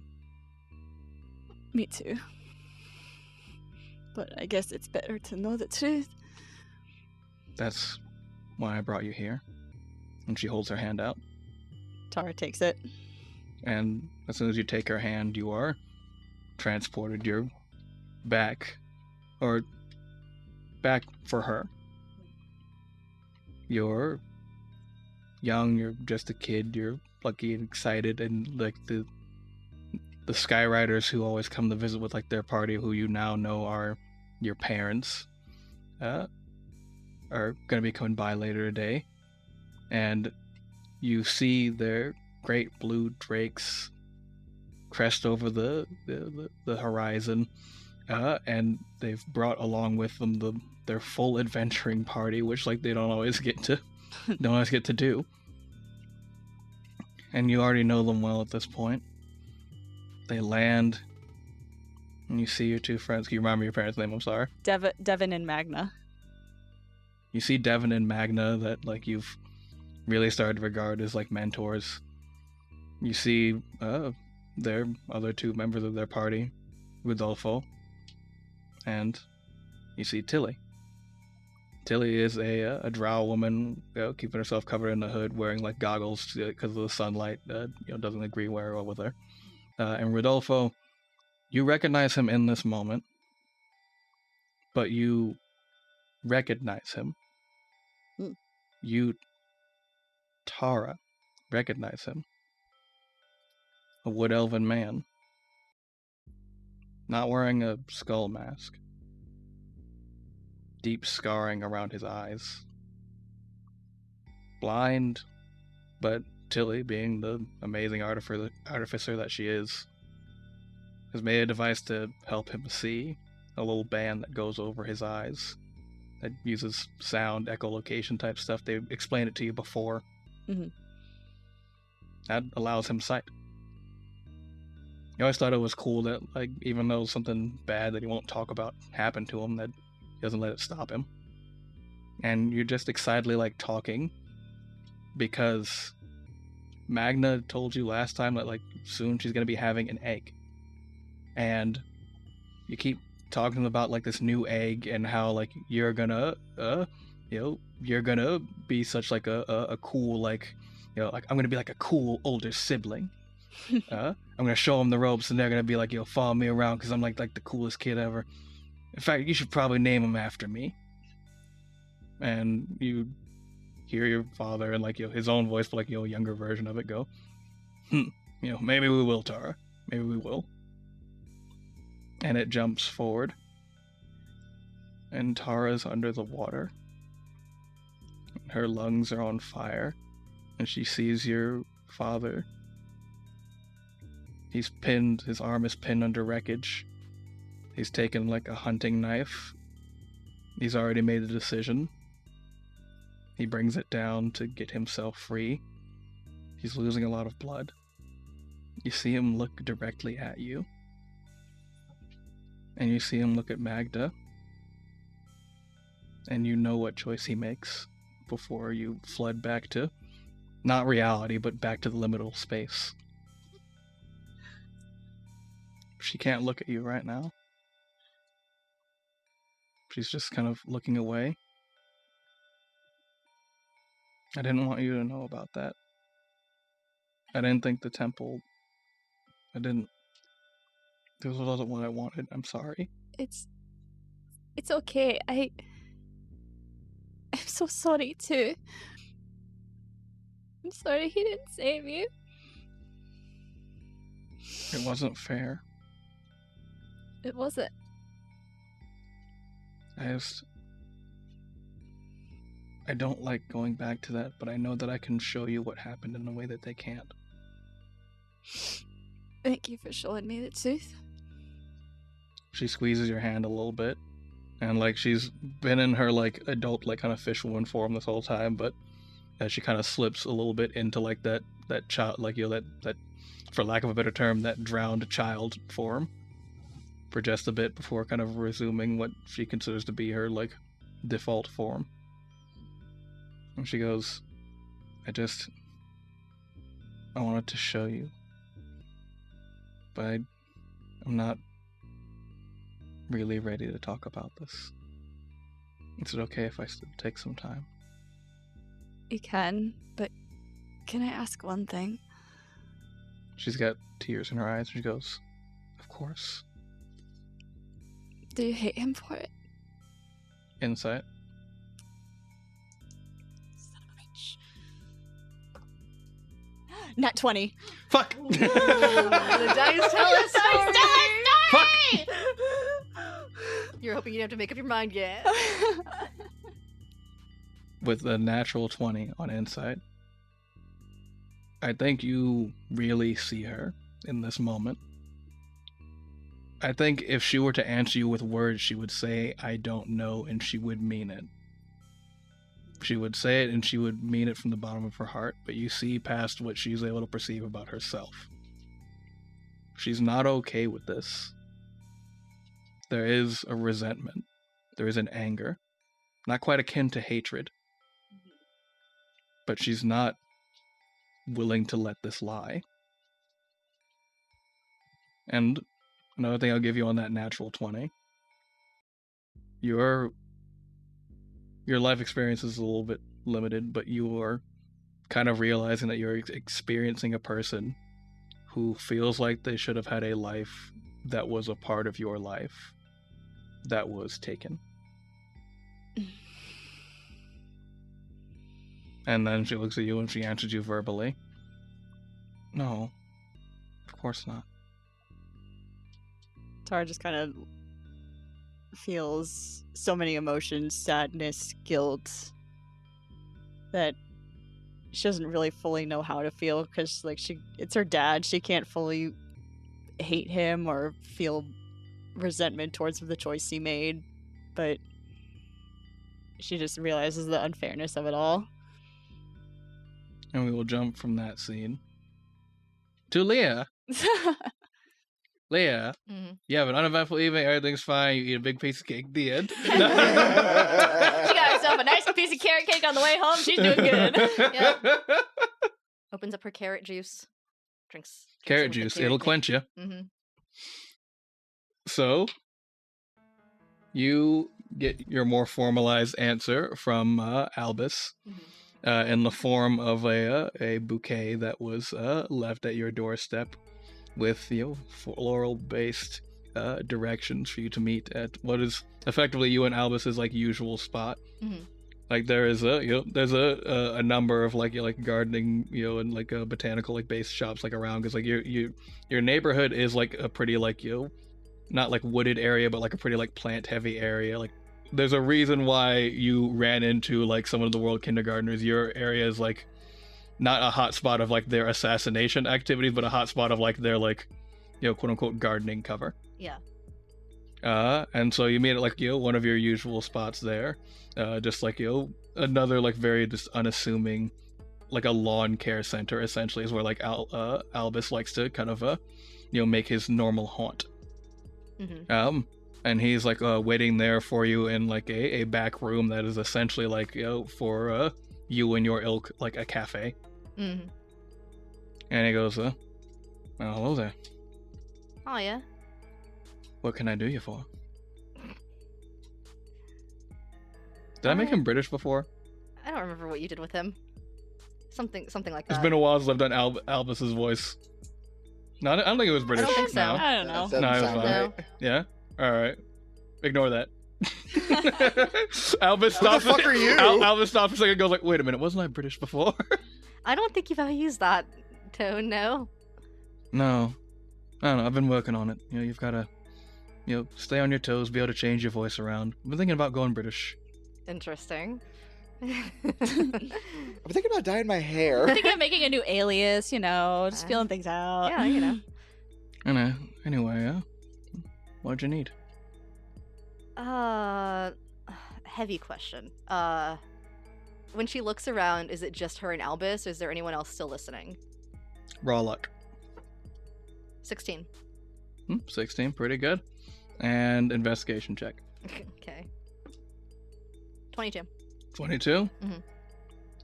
Albus is not just like a full-blooded member of like the World Kindergartners, but like he's one of the few members that are part of Granny Nightshade's inner circle.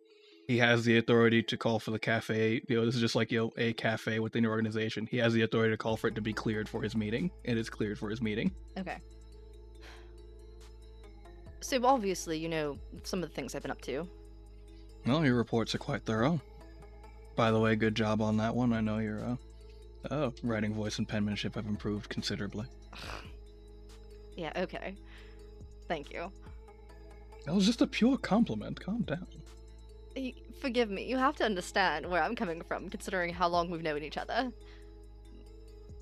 But... No, you'll know when I'm doing a bit, because when I'm doing a bit, it'll be like this, and he tosses your hair and he goes, there you go, sport. Fuck all the way off. Anyway. What do you know about people who can shapeshift, and how to tell that they're not the real people? Now that is a heavy question. Shapeshifters are, even in this more expanded world of ours, not incredibly common, but common enough that it does pay to have fail-safes in place. Well, you should remember from your training, but I'm perfectly happy to give you a reminder that protocol for keeping up with shapeshifters is to, keep up with our system of secret codes. It would take a lot of doing for a shapeshifter to infiltrate our organization, obviously, but I would assume you're talking about your quote-unquote teammates, yes? She tries to hide the fact that she flinches a little with the way he says that. And she just nods. Well, when it comes down to it, a similar system should be applied. You can dress this up as an example of being able to keep trust within one another, or however you want to phrase it. But a very pared down version of what we do is just simply have a passcode, a secret phrase, something that you, and only you three, know how to respond. A call sign, if you will.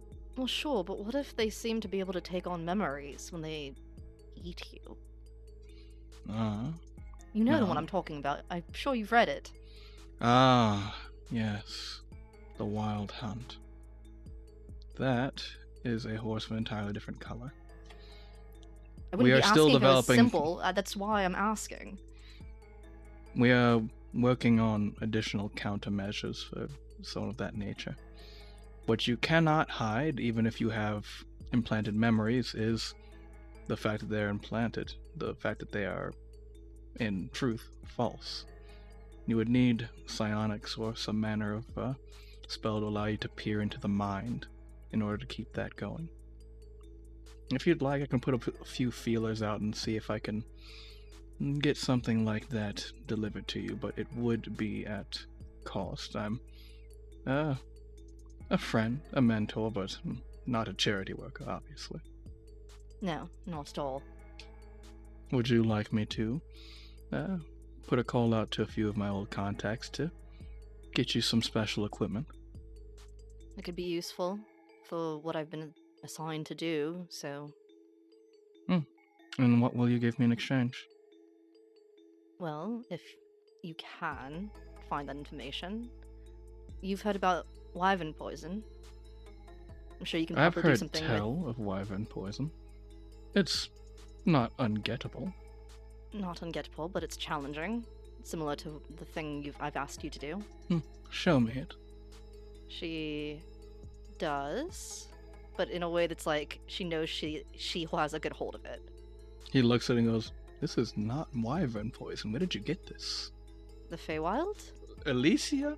Mapleton Faithorn. Oh, sorry. Do you have Faven poison? Sorry, Faven. Whatever, that's okay. Nearly extinct Faven poison. Whatever, it's all the same thing, right?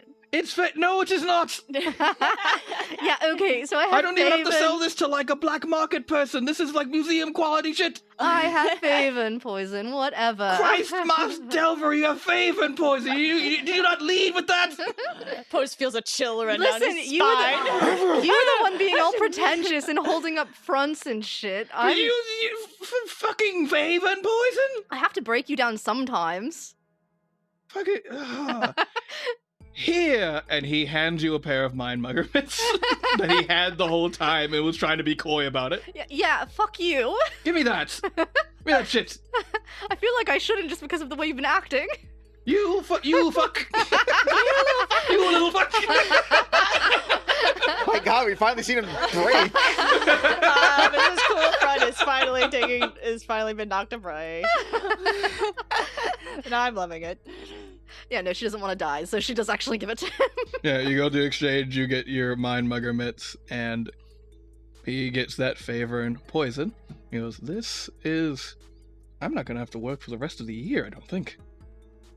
Wow. You're welcome. I'm going on vacation. Oh, great. Good for you. I mean, I'm already kind of dressed for it. I mean, I do love my little cover outfit. You're never not dressed for vacation. I know. Isn't that fortuitous? You just... I'm always ready to chillax. Okay, yeah, sure. I'm an island dad. Ha ha ha ha. I really need to figure out how that stupid automaton knows all the shit it seems to know. He gets real serious for a second. He says, do not fuck with Ron Tomaton. Yeah, I'm not trying to. He keeps showing up. Look, he shows up, you deal with it, and you move on. Do not do... I've seen people unravel trying to figure out Ron Tomaton. I just need to know how he knows the things he does, because it's concerning to me. We don't know. He grabs you by the shoulder. He's I think like, you just need to leave it at we that. do not know. Okay, fine. I'm just worried. I've seen members of our order run themselves to death like bloodhounds, trying to figure out Ron Tomaton. Ron Tomaton. Ronald And his twin brother, Ron Tomaton. Ronald Tomaton. Fine. Okay. I won't try to figure him out more. Alright, sorry, I got real intense there. You can understand why I'm worried. He is a subject for worry, but it's like... So, you see the sun in our sky. What the fuck? Where And is you this know going? that eventually it will explode and kill everything. But you can't worry about that because there's nothing you can do about it. Okay. What the fuck? Elvis, this is the most wild. This is very nihilistic. Is Ron Tomaton the BBEG? You have to understand, this is the most wild equation you've ever given me for something. Look, I didn't expect you to start like looking into Ron Tomaton. It's just like you're getting your footing, but you're still a bit green. It's just like one of those things. Grass grows, birds fly. Don't fucking question Ron Tomaton. He just is. Okay. Now, what's this I hear about you're going off plane again? I was going to mention that at some point in the conversation. Yeah, going to the astral plane. Alright, give me the rundown on why you're going to the astral plane, por favor. She explains everything that's kind of happened. Alright, after you get the rundown, he goes like, We'll probably have a contact out there to keep an eye out on you. The astral plane's dangerous even for the ones such as ourselves. Let me see. And he pulls out like a little planner that like he opens it up, and like you've seen this planner before. Every time you've looked at this planner, it is blank to you. Yeah. And he looks through it and he goes, Oh, your favorite? My favorite. I believe your contact will be Agent Choya. Oh. No, I meant that sincerely, Agent Choya. I know you two get on. Yeah, she's cool. I was worried when you said my favorite, you were going to say someone else. you do flash to like a point where like you were younger and a little bit more impressionable, and you thought that like Choya was like Really cool. you thought Choya was like so fucking cool. You're like, oh, like you play it off, but like you flash back to being like a kid and like asking Albus a little bit too many questions about Choya, and he goes like, "Hey, fucking chill." Like still not knowing how to talk to a child, he's like, "Hey, can you fucking chill on that?" Oh yeah, sorry. Yeah, no, she's cool. Ah, I see you have learned to fucking chill. Albus. Alright, that's the last one. And it was not the last one. No, it will never be. And it was not. Careful, if you don't stop, I'm going to start being weird back. Yes, I would hate that. Well, Would you run really? along now. Run along now. Uh-huh. And smoke bomb. And he throws the Smoke smoke bomb bomb. on the ground and disappears. Bye, Dad. She like You hear from somewhere like far away, like muffled through like floorboards, like, cut that out. I warned you. And all of you, like, respectively in your beds, drift off to sleep. Post, dreaming of one day getting to punch Heckle in the balls when the moment is right. I am literally holding that potion like a teddy bear.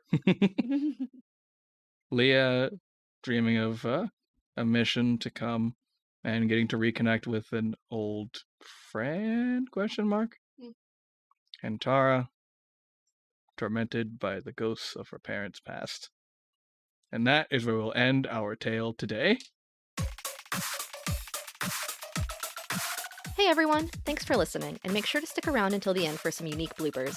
A very big thank you to all our incredible patrons. Your support directly helps us create more fun content for your listening pleasure. If you'd like to become a patron to support the show, check us out on patreon.com/agentsofdamned to gain access to things like our patron Discord channel, our peek behind the screen episodes where we decompress after each session, our special bonus episodes where we might reveal more plot about our NPCs or just play other fun TTRPGs, and our patron shoutouts each episode. Speaking of, thank you to Eymbr for being a veteran operative.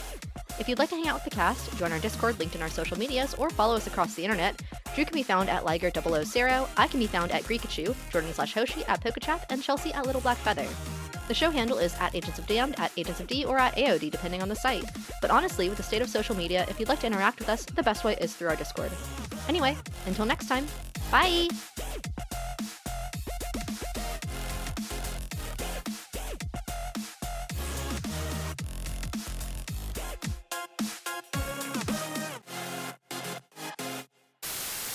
And you know that someone saying you're a good egg means something like even more like deep and super like sincere when it comes to dragons.